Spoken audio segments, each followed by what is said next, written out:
Zdaj pa počasi prehajamo k koncu druge današnje sekcije, ki jo bodo sklenili s predstavitvijo Drive zemljevida, spletne GIS aplikacije za prikaz voznih navad in prometne varnosti na slovenskih cestah. Velja omeniti, da je ta projekt tudi prejemnik prestižne nagrade WebSi, digitalni presežki Slovenije. Pred dnevi je prejel nagrado za najboljšo uporabo podatkov. Tako da kar vabim gospoda Boštjana Kopa, da nam predstavi nastanek ozadje tega Drive zemljevida. Hvala za zelo lep uvod, ste nekako tudi že začrtali začetek predstavitve. Lep pozdrav v imenu vseh avtorjev članka. Moje ime je Boštjan, v Zavarovalnici Triglav sem zaposlen v službi za digitalno platformo, kjer med drugim upravljamo tudi z mobilno aplikacijo Drive in zdaj po novem tudi z spletno aplikacijo, ki smo jo poimenovali Drive zemljevid.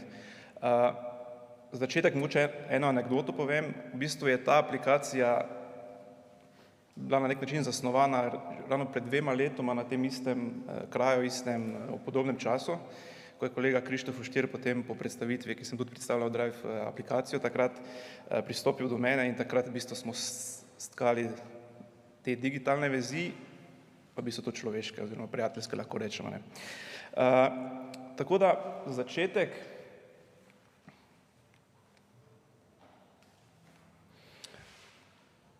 zdaj, kako prepoznati varnega voznika, oziroma zakaj je tudi mogoče v interesu zavarovalnic slednje. Zdaj, ena poglavitnih nalog zavarovalnic je upravljanje z tveganji. Če to ponazorim na primeru avtomobilskih zavarovanj, zavarovalnico zelo zanima, kakšno tveganje nek voznik predstavlja in temu primerno potem tudi lahko določimo zavarovalno premijo in od tega je recimo odvisno, ali nekdo plača, če čisto poenostavim, za zavarovanje 800 € ali 500 €. Torej vse gre v smeri, kakšno tveganje ta avto, ta oseba za nas predstavlja in če lahko izmerimo, kako varno oziroma če lahko izmerimo slog posameznikove vožnje, lahko temu primerno tudi prilagodimo zavarovalno premijo in ta na nek način postane pravičnejša. No in v Zavarovalnici Triglav slednje dejstvo zdaj že v bistvu 9. leto precej dobro lahko izmerimo s pomočjo mobilne aplikacije Drive, ki je brezplačno na voljo vsem in vsakomur. Čisto na kratko, kako aplikacija Drive deluje. Kogar podrobneje zanima, se lahko prebere v prispevku v prejšnjem zborniku ali pa tudi na YouTubu. Torej, aplikacija Drive uporablja senzore, ki so vgrajene v pametne telefone in na podlagi tega lahko beležimo hitrost vožnje in če hitrost primerjamo z našimi podatki o omejitvah hitrosti, potem vemo, kje in za koliko kdo vozi prehitro. Prav tako pa s pomočjo senzorjev zaznavamo, če se telefon med vožnjo premika, na podlagi česar potem sklepamo na uporabo telefona med vožnjo. Prav tako pa lahko s pomočjo teh istih senzorjev zabeležimo tudi, kako dinamična je posamezna vožnja. Torej, če nekdo mogoče presunkovito pospešuje, zavira ali pa mogoče preagresivno vozi v ovinek.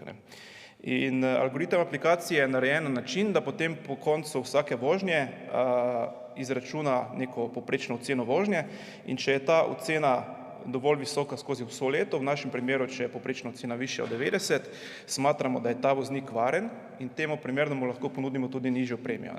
In naši podatki so res pokazali, da imajo uporabniki aplikacije Drive tudi do 20% nižjo škodno pogostost, kar tudi dokazuje oziroma upravičuje to dejstvo, da so slednji varnejši vozniki in zato so tudi nagrajeni lahko oziroma si prislužijo pravičnejšo premijo. No in če pa pridemo zdaj v ta GIS oziroma geoprostorski del.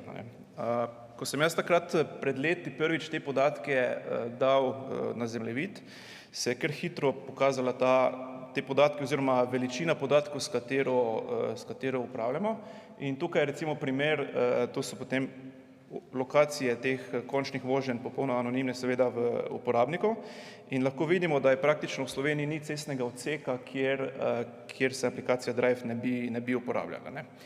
In mislim, da je to ta ena izmed teh kart, ki sem pokazal pred 2 letoma, ki je takrat tudi kolega Krištofa navdušila.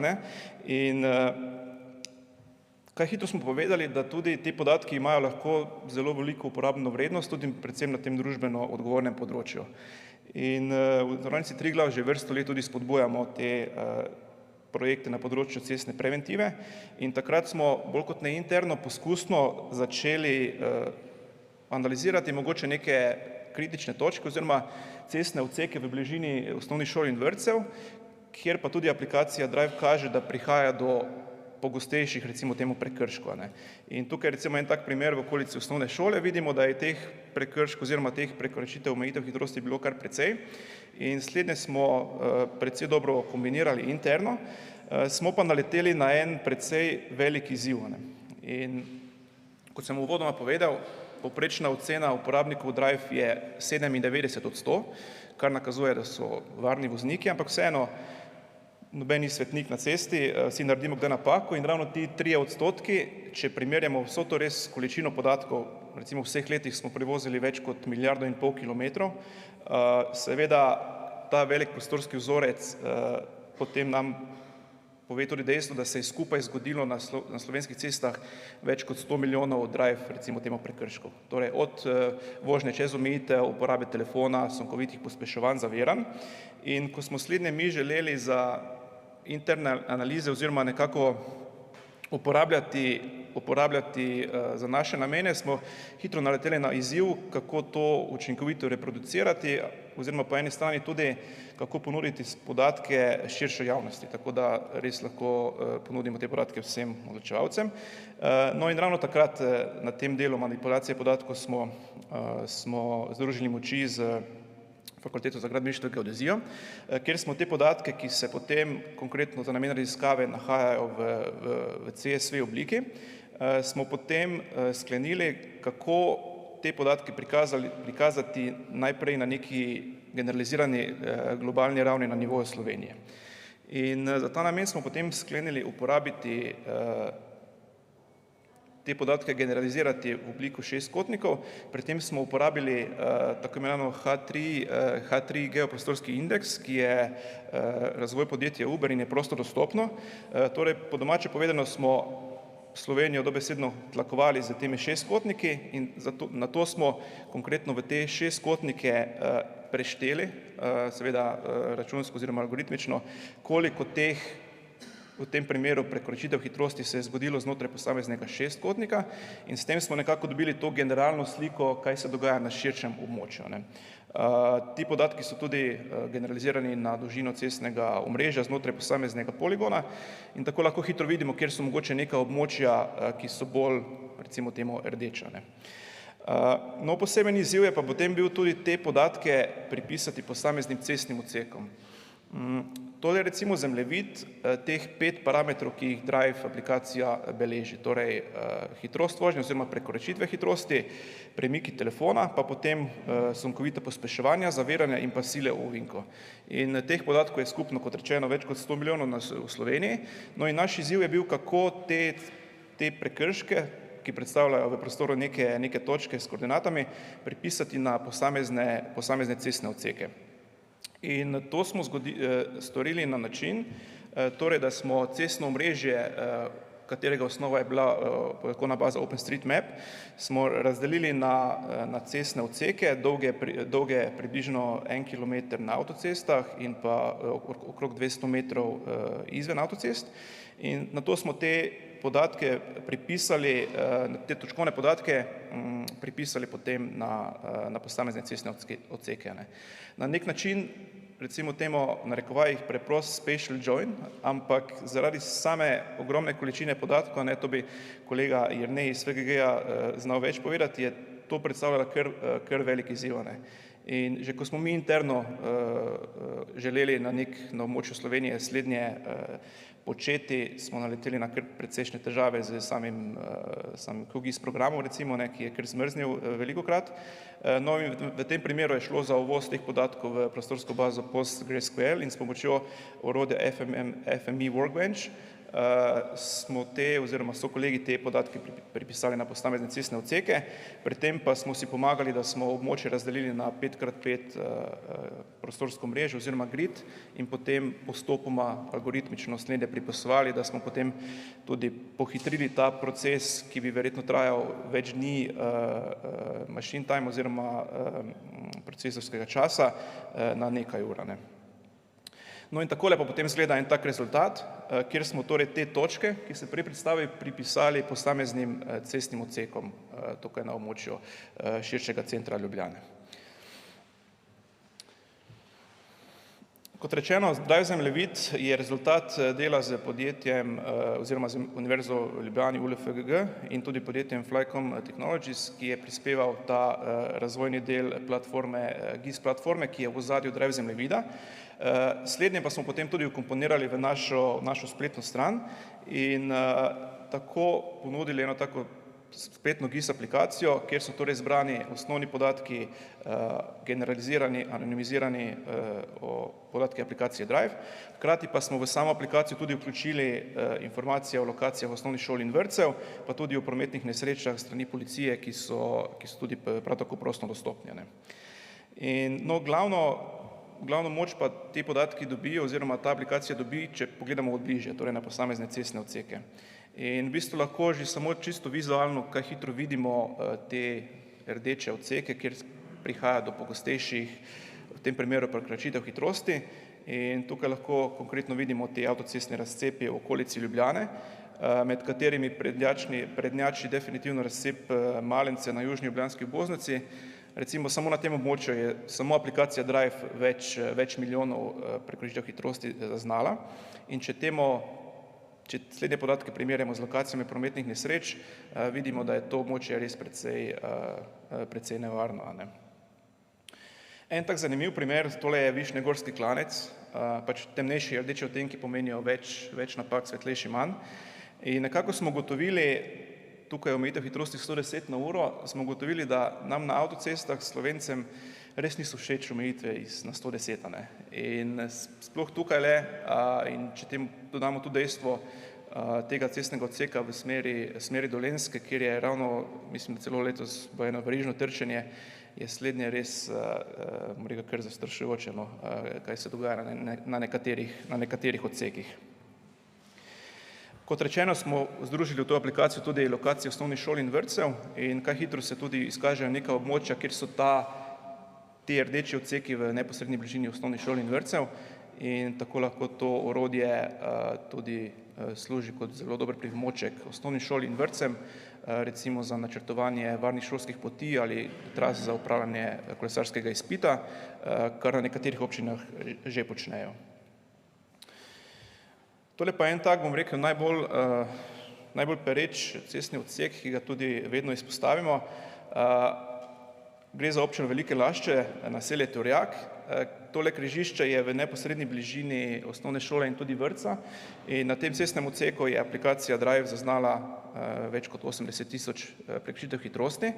No in slednje smo dejansko šli tudi z našimi partnerji pogledati na teren in oziroma tudi župan je bil gost na enih naših dogodkov in je povedal, da v bistvu, če pogledate tale prehod, ta cestni odsek, osnovna šola in vrtec sta tukaj levo zgoraj in na tej cesti višje je pa v bistvu naselje nekaj hiš in čeprav gre za razdalje po cesti 300 metrov do šole, je v bistvu stanje to problematično, da te otroke vozi v šolo šolski avtobus. Ker dejansko ta cesta je toliko nevarna, tisti, ki se vozite po cesti, verjetno poznate še bolj, da je res loterija sploh dobiti možnost, sploh v jutranjih konicah nekako oprečkati. In to je en tak primer, kako lahko zdaj to orodje pomaga lokalnim skupnostim za načrtovanje nekih ukrepov. Seveda se pa tukaj potem pojavi izziv, kadar gre za državno cesto, je potem, ki je v domeni države, potem na nivoju občin ne preostane drugega, kot samo da se opozarja oziroma opominja. Je pa to eno čisto tako orodje, s katerim lahko črno na belem se pokaže, kaj se dejansko dogaja. Aplikacija Drive torej beleži tudi premike telefona in tudi slednje smo postavili na zemljevid In če se spomnite prejšnje karte prekoračitev hitrosti, kjer so neki prostorski vzorci, je teh prekoračitev več, drugje manj, so pa tile podatki, ko smo jih postavili na cestne odseke, dali kar zastrašujočo sliko. No. Ko vidite tukaj recimo vzorec je precej bolj enakomeren, uniformen, tako da se telefon uporablja res precej in povsod praktično po slovenskih cestah. Tako da mislim, da je to en tak prvi podatek vseslovenski, ki pokaže to epidemijo uporabe telefona med vožnjo, za katero vsi vemo, če pogledamo levo, desno, ampak nimamo pa teh podatkov nekako zbranih na enem mestu. In da ne bomo samo Ljubljano, tudi v Celju nismo oziroma niso kaj boljše in tako da smo precej zasvojeni s telefoni. Tu pa je tak zanimiv problem, tudi problem oziroma primer iz Idrijsko-Cerkljanskega.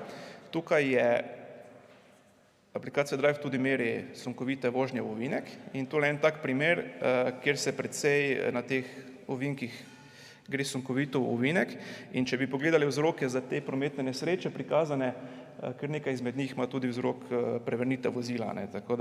In zanimivo pa je tudi tale podatek sunkovita pospeševanja, to je prostorsko podobno območje, se precej ujemajo. Tako da, če gre nekdo sunkovito v ovinek, potem tudi verjetno se da gas, da se spelje. In tak verjetno zanimiva trasa tudi za tak amaterski reli.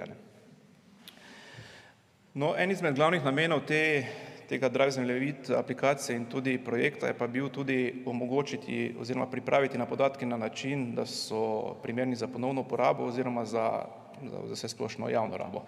Zato smo tudi ponudili možnost prenosa podatkov vsem zainteresiranim raziskovalcem, inštitucijam, tudi podjetjem, da se podatki prenesejo na lokalno okolje in se potem vključijo v svoje produkte, storitve. Tako da, podobno kot je v Drive zemljevidu, v spletni aplikaciji se lahko potem poustvari v lokalnem okolju ali se pa tudi uvozijo ti podatki v neke druge GIS aplikacije. Podatkovni paket tudi vključuje podroben opis podatkovnih slojev, kako smo slednje izvedli, tudi opis atributivnih tabel, tako da kogar zanima, vabljen, da si slednje tudi prenese. In z kolegom iz Realisa se nisva zmenila za ta prosojnico, čisto naključno se je zgodila. In ti podatki so pa od nedavnega tudi na voljo vsem občinam v okviru pisov pregledovalnikov občin, tako da je bilo slednje tudi vključeno oziroma sedaj je dostopno tudi veliko slovenskim občinam v okviru svojega lokalnega orodja. Zdaj pa mogoče, če zaključim z delom, s katerim ste vi začeli na začetku. Zdaj, glede tega Drive zemljevida smo v letošnjem letu precej medijskih aktivnosti izvedli in ta aplikacija Drive zemljevid je bila prejkrat omenjena tudi v večjih medijah kot 24 ur in predvsem nas res tudi veseli dejstvo, da smo bili prejemniki tudi te WebC nagrade, ki je na nek način primarno mogoče rezervirana za bolj marketinško usmerjene projekte in mogoče bi tudi zdaj zaključil s tem oziroma mogoče pozval prisotne oziroma širše geoskupnost, tako da dajte čim več deliti svoje podatke, svoje projekte z širšo javnostjo, ker da se javnost zve, kaj delamo in na nek način tudi promoviramo in lastne produkte in tudi geoskupnost. Danes do zdaj sta bili sigurno dve taki predstavitvi, ki bi bili primerni za takšne natečaje oziroma podobne, tako da mislim, da se splača in tudi en tak lep občutek je, da se zabeleži z neko delo z nekim priznanjem. Preden zaključim oziroma predam debato k vprašanjem, tole en tak kratek demo te spletne aplikacije, kako slednje deluje. Torej, ta generaliziran pogled dinamično potem preide v linijski pogled slojev. Uporabnik potem čisto enostavno vključi poljubne sloje, ki jih želi pregledovati. Torej, mi smo želeli to aplikacijo res ohraniti čim bolj preprosto uporabniško izkušnjo, kar se le da, in da potem uporabnik lahko dobi osnovne informacije o dogajanju oziroma obnašanju voznikov na slovenskih cestah. S tem bi zaključil. Aplikacija je na voljo tudi za mobilne telefone, tako da lahko skenirate QR-kodo, dostopite do te aplikacije in se bi obenem zahvalil za vašo pozornost.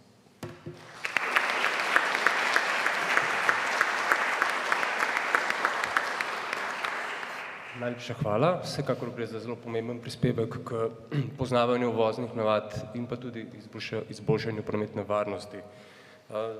Ostalo nam je dobrih 5 minut za vprašanja, tako da prosim. Mene samo zanima, zakaj je pospeševanje, pač kao prehitro pospeševanje prekršek. Zaviranje isto. V bistvu gre to čisto na nek način tudi slednje beleži, koliko ekonomično oziroma tudi ekološka je neka vožnja, ampak vsekakor slednje tudi, če se pogostokrat slednje dogaja, tudi negativno vpliva potem na samo vozilo, tudi na hrup oziroma tudi na samo okolico, tako da je slednje tudi beleženo oziroma tretirano kot recimo temu prekršek, ampak pri skupni oceni vožnje torej ima največji vpliv hitrost oziroma prekoračitve hitrosti, sledijo premiki oziroma uporaba telefona, ta pospeševanje, zaviranja pa sile v ovinku pa torej imajo nek delež pri oceni, ampak je slednji relativno nižja, tako da ker je tudi zelo težko slednje poenotiti in konkretno smo dobivali vprašanja od recimo lastnikov električnih vozil, ki je sama narava pač teh vožnje je bolj dinamična kot neelektričnimi vozil, tako da vse skozi pa spremljamo ter tudi po potrebi prilagajamo te algoritme. Kaj pa prekoračitev hitrosti, kdaj se to šteje za prekršek? Isto kot da te radar slika šele ali direkt, če je omejitev 50, če grem 51, je že prekoračitev? Ne, tukaj v bistvu smo se zelo opirali na pravilnik o meritvah v cestnem prometu, tako da aplikacija dopušča že zaradi same te napake naprave, tako da neko toleranco do 5 km na uro pri vožnji do 100 km na uro in pa do 7 pri vožnji nad 100. Ker tudi sami števci oziroma merilniki v avtoh precejkrat po domače lažejo v višjo vrednost. Ja, pa še to me zanima.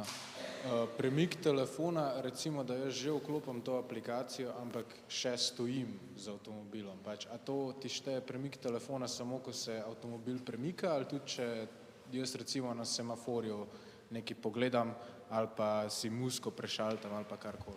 Tako je, če stojite, to nima negativnega vpliva. Mora biti hitrost višja od 30 oziroma 20, da se potem slednje beleži kot recimo temu prekršek. A tudi beležite, kam voznik gre, pač vi imate podatek, recimo, če jaz uporabljam aplikacijo, ki sem jaz bil, saj vem, ampak me zanima, če to uporabljate pri prometnih nesrečah, ki je... Ne, v bistvu uporabnik je vedno lastnik. Najlažje si to aplikacijo predstavljate kot stravo za avtomobile. Pač uporabnik se izbere, katera vožnja se bo snemala, katera ne, tako da mi ne spremljamo potem, kje oziroma kdaj je nekdo se vozil. Smo pa dobili tudi že prošnje oziroma vprašanje strani uporabnikov, da ga je dobil radar, ampak misli, da je šel, da ni šel prehitro, pa če lahko mu kakorkoli pomagamo pri pritožbi. Slednje ni orodje, torej je za ta namen. Ok, hvala.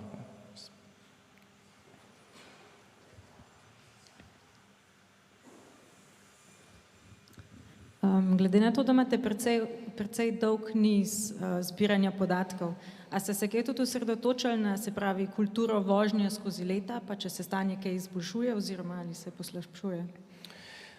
Aplikacija je na voljo zdaj že 9. leto, s tem, da ti podatki, ki so vključeni v ta Drive zemljevid, so od leta 2021 naprej. Takrat smo tudi aplikacijo oziroma celotno infrastrukturo spremenili, da imamo te podatke. In tako da vedno večjo uporabo oziroma vedno več časa, kot bo minilo, potem lahko mogoče primerjamo čisto konkretno recimo en cestni odsek. Tukaj se je zgodilo leta 2023 457 teh prekrškov. In recimo, da se tam postavi ali pa na nekem odseku nek interaktivni prikazovalnik te hitrostne ovire, karkoli, potem lahko res zelo dobro spremljamo učinek tega ukrepa. In če bi se recimo leta 2024 potem na tem odseku precej znižalo, ob predpostavki, da gre za podobno gostoto prometa, lahko potem na ta način res merimo neke učinke, ki se nekih ukrepov varnostnih.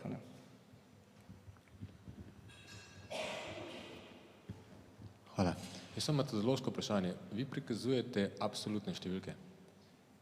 Bi lahko to prikazali tudi v relativnih številkah, se pravi prekrški glede na število vozil, ki se gibljajo, oziroma ljudi, ki imajo vklopljeno to aplikacijo, kar bi bilo bolj smiselno. Ne? To je zelo dobro vprašanje, s katerim tudi si belimo glavo oziroma kot potencialno izboljšavo za naprej.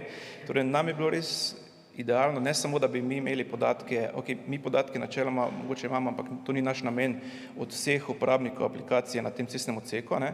Ampak še boljše pa bi bilo, da bi imeli nek podatkovni vir vse slovenski in poprečni letni dnevni promet in mogoče gostota prometa, ki jo meri in hitrost DARS z svojimi števci, pa DRSI-ja, ne? In če bi imeli mi nek res tak celosten podatek o gostoti prometa na posameznih cestnih odsekih, bi lahko potem tudi relativno delež izračunali. Ne?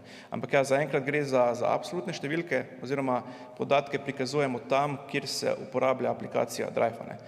Te omejitve se zavedamo, mogoče ta karta to zdaj ne pomeni, da pa mogoče na Novem mestu oziroma na Dolenjskem, oziroma da so na Gorenjskem toliko slabši kot na Dolenjskem, ne? Ampak to mogoče tudi pomeni, da ja, na Gorenjskem več ljudi uporablja samo aplikacijo Drive, ne? Ampak kar se pa tiče teh absolutnih številk, pa potem vseeno ima neko vrednost. Ne? Ampak ja, če imate kakršenkoli predlog, v bistvu je tole open question za vse udeležence, tako da ker. Imamo čas še za eno vprašanje. Mislim, da je bilo tukaj sprejeti ena dvignjena roka. Jaz imam pa samo še vprašanje, glede na to, da je ta zemljevid dostopen javno, kako se ti podatki aktualizirajo, se pravi s trenutnim stanjem in časeno? Tako, tole je javno. Podatke imamo namen ažurirati enkrat letno. To pa zato, ker se enkrat letno tudi posodobijo podatki o prometnih nesrečah, ki potem policija objavi, mislim, da sredi februarja. In tudi v začetku smo na vsake pol leta slednje ažurirali, ampak potem se je pa pojavil problem, recimo, da če bi konkretno dali tukaj za leto 2024, ne, in bi bili podatki od januarja do junija in zdaj smo septembra in slednje gledamo, ali pa recimo celo decembra, bi potem nekako bi se podrla ta kontinuiteta podatkov po letih. Ne. Bi mogoče lahko napačno sklepali na prvo žogo, da je mogoče 2024 manj podatkov, čeprav mogoče niti ni celotnega časovnega niza. Tako da v planu je enkrat letno, da se potem tudi vsi podatki posodobijo, ker tudi ni toliko trivialna zadeva glede same priprave, manipulacije podatkov, pa tudi samega uvoza v ta spletni GIS pregledovalnik. Ne. Smo pa slednje tudi nadgradili z tem integriranim Google Street View prikazom, tako da lahko, kot je kolega prej povedal, slika dostikrat še več pove kot sam podatek. Najlepša hvala. Zdaj vidim, da je zadaj miza že kar bogato obložena, kar pomeni, da smo prišli do konca druge sekcije simpozija. Rad bi se najlepše zahvalil predavateljem in predavateljici za predstavitve, kot tudi vam občinstvu za zelo živahno diskusijo, ki jo boste lahko nadaljevali v času odmora za kosilo, tako da zdaj vam lahko zaželim samo še dober tek.